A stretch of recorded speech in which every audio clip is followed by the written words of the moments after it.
জীবন মৃত্যু দিয়ে তোমাদের জীবনকে সাজানো হয়েছে এজন্য, যাতে করে তিনি তোমাদের পরীক্ষা করতে পারেন। কি করতে পারেন? তোমাদের মধ্যে কে সৎকর্মে অগ্রগামী, কে কাজে ভালো, আমলে ভালো, এটা দেখার জন্য। বেসিকলি আল্লাহর দেখার প্রয়োজন নাই, আমাদেরকে দেখানোর জন্য এই পরীক্ষার আয়োজন। আমি ভালো করবো না খারাপ করবো এটা আল্লাহ জানে না?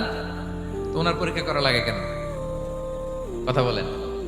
আমি জান্নাতি না জাহান্নামী এটা আল্লাহ জানেন না? বেসিকলি আমাদেরকে জানানোর জন্য এই পরীক্ষার আয়োজন। কাদেরকে জানানোর জন্য? মানে তুমি জেনে যাও তুমি জান্নাতি না জাহান্নামী। আমি ভালো করেই জানি। একটা ছোট্ট উদাহরণ দিলে বুঝতে পারবেন প্রিয় ভাইয়েরা। ধরেন আল্লাহ তাআলা দুইজনকে সৃষ্টি করলেন। উদাহরণস্বরূপ একজনের নাম আব্দুল্লাহ, আরেকজনের নাম আব্দুর রহমান। সৃষ্টির পরে আব্দুল্লাহকে বললেন, আব্দুল্লাহ আমি জানি তুমি পৃথিবীতে 50 বছর হায়াত পাইতা, খুব ভালো কাজ করতে, তুমি দুনিয়াতে অনেক ভালো কাজ করতে, এটা আমি আগেই জানি, আমার অসীম জ্ঞান বলে আমি আগে থেকেই জানি। তো যাও, তোমার এইমাত্র সৃষ্টি করলাম, যাও তুমি জান্নাতে ঢুকে যাও, কারণ আমি জানি তুমি জান্নাতি হবে। আচ্ছা, আর আব্দুর রহমান তুমি পৃথিবীতে খুব খারাপ কাজ করতে, এটা আমি জানতাম, তোমারে পাঠাইলে খারাপ কাজ করবা, তুমি সীমা লঙ্ঘন করবা, অন্যায় করবা, অপরাধ করবা, তুমি জাহান্নামী হবা, যাও। যেহেতু আমি জানি পরীক্ষার আর দরকার নেই, তোমারে জাহান্নাম দিয়ে দিলাম, যাও ঢুকে যাও। আব্দুল্লাহ ঠিকই জান্নাতে ঢুকে যাবে, আব্দুর রহমান কি ঢুকবে? ঢুকবে। সে বলবে, আল্লাহ এইমাত্র আমারে বানাইলেন, এইমাত্র আপনি আমাকে সৃষ্টি করলেন, সৃষ্টি করেই বলতেছেন তুমি জাহান্নামে যাও, আর বলতেছেন আমি জানি দুনিয়াতে পাঠালে তুমি খারাপ কাজ করবা, তুমি জাহান্নামী হবা, পাঠানোর আর কি দরকার, আগে থেকে জাহান্নামে যাও। আল্লাহ আপনি জানলে জানতে পারেন, আমি তো জানি না। ঠিক কিনা বলেন? সে বলবে, না আল্লাহ আপনি ভুল বলতেছেন, এই দুনিয়াতে পাঠাইলে আমি খুব ভালো কাজ করতাম, আমি সীমা লঙ্ঘন করতাম না, নামাজ পড়তাম, রোজা রাখতাম, হজ করতাম, যাকাত দিতাম, সাদাকা করতাম, চ্যারিটি করতাম, জনকল্যাণকর সব ভালো কাজগুলো আল্লাহ আমি করতাম। এজন্য আল্লাহ তাআলা পরীক্ষার আয়োজন করেছেন, যাতে করে তুমি জেনে যাও যে পৃথিবীতে তুমি কি করেছো। এখন আর আল্লাহকে এক্সকিউজ দেওয়ার সুযোগ নেই। আচ্ছা বলেন তো, আবু জাহেলকে যদি আল্লাহ এখন কিয়ামতের দিন বলে, Abu Jahl go to the hell fire, Abu জাহেলের কিছু বলার সুযোগ আছে? কারণ ও দুনিয়াতে কি করে আসছে এটাও জানে না। ফেরাউনকে ডেকে যদি আল্লাহ বলে, ফেরাউন তুমি জাহান্নামে যাও, go to the hell fire, ওর কি কোনো এক্সকিউজ দেওয়ার সুযোগ আছে? বলেন, সুযোগ আর আছে? কারণ তুমি দুনিয়াতে কি করেছো তোমার চেয়ে ভালো কেউ আর জানে। তা পৃথিবীতে এই পরীক্ষার এই আয়োজনের সবচাইতে বড় উদ্দেশ্য হচ্ছে যাতে করে আমরা দেখে যাই যে আমরা কি কাজ করছি। কেউ যখন পরীক্ষা দেয় প্রিয় ভাইরা, ওই পরীক্ষায় কত পাবে তার একটা হিসাব আছে না? বলেন, আপনি গণিত পরীক্ষা দিয়ে আসছেন, যে 100-তে 100 পাবে সে বলতে পারে আমার সব অঙ্ক হয়েছে, ঠিক কিনা বলেন? আর যে লাড্ডু গুড্ডু বুঝছেন তো, কিছুই পারে নাই, ঘোড়ার ডিম, তারও একটা হিসাব আছে যে সে কিছুই লিখে আসতে পারে নাই। তাই পৃথিবীতে এই পরীক্ষার আয়োজনের প্রধানতম কারণ হচ্ছে যাতে করে আমরা বুঝে যেতে পারি যে আমরা কোথায় যাব, জান্নাতে না জাহান্নামে। প্রিয় সুধী, এ পর্যায়ে আমরা জানবো এই যে পরীক্ষা আল্লাহ তাআলা নিচ্ছেন আমাদেরকে, এই পরীক্ষায় সফল হওয়ার মূল মন্ত্র কি। কোরআনে বিভিন্ন আয়াতে এই পরীক্ষার কথা বলা হয়েছে এবং এই পরীক্ষার সফলতার মূল মন্ত্রও কোরআনে ঘোষিত হয়েছে। আলহামদুলিল্লাহ বলেন। যে আয়াত দিয়ে আমি শুরু করেছি, এই আয়াতে আল্লাহ তাআলা বলেছেন, ওয়াবাশশিরিস সাবিরিন, নবী হে ধৈর্যশীলদেরকে আপনি সুসংবাদ দিন, ধৈর্যশীলদেরকে সুসংবাদ দিন। তার মানে বিপদে ধৈর্য ধারণ করতে হবে প্রিয় ভাইরা। ইন্নামাস সাবরু ইনদা সাদামাতিল উলা। বিপদে আমরা অনেক সময় প্যানিক হয়ে যাই, অস্থির হয়ে যাই, কি করব, হতাশ না। মুমিনরা হতাশ হয় না, ধৈর্য ধারণ করে। কি করে? কি করে?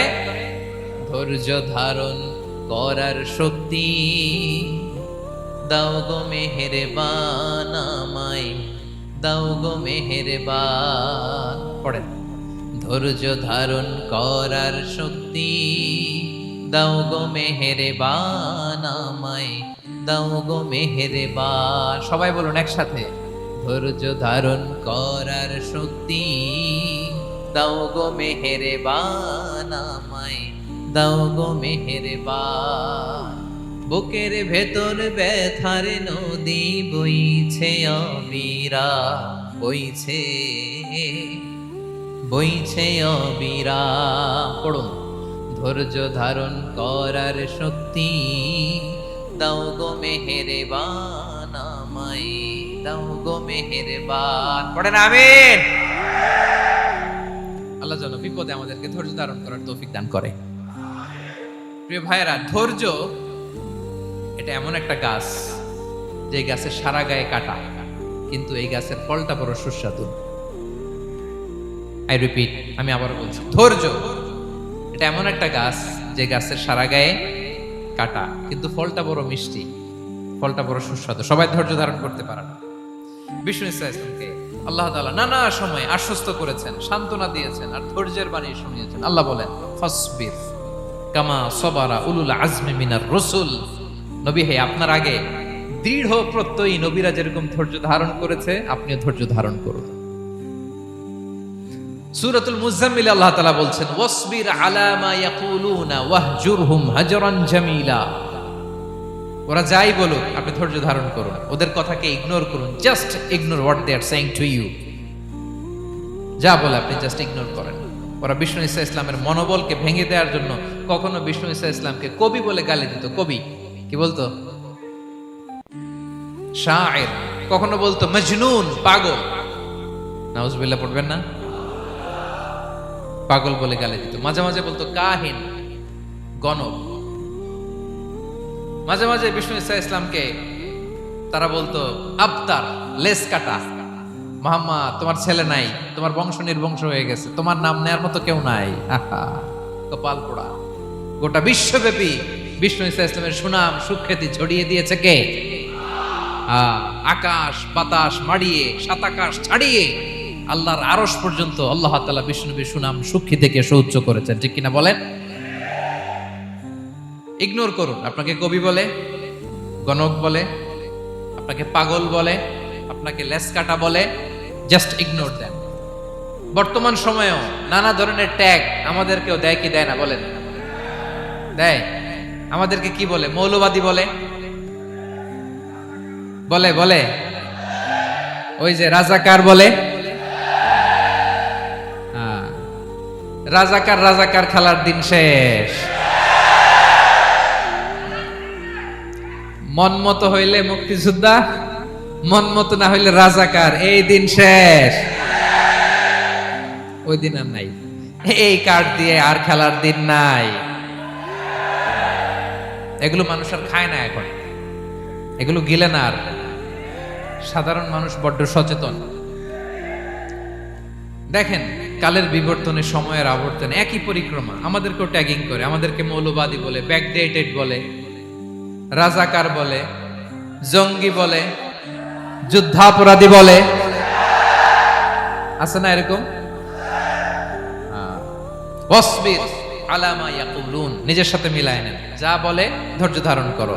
ওয়াহজুরহুম হাজরান জামিলা, জাস্ট ইগনোর দেম। ভালোভাবে ইগনোর করেন, খালাস, সালাম দিয়ে কেটে পড়েন। তাহলে প্রিয় ভাইরা, এই বিপদ আপদ আমাদের পিছু ছাড়বে না, পিছু ছাড়বে না। নবীদের পিছু ছাড়ে নাই, আমরা কোথায়? আমরা আর কি? বিপদ আমাদেরকে ধৈর্য ধারণ করতে হবে, মনোবল হারাইলে হবে না।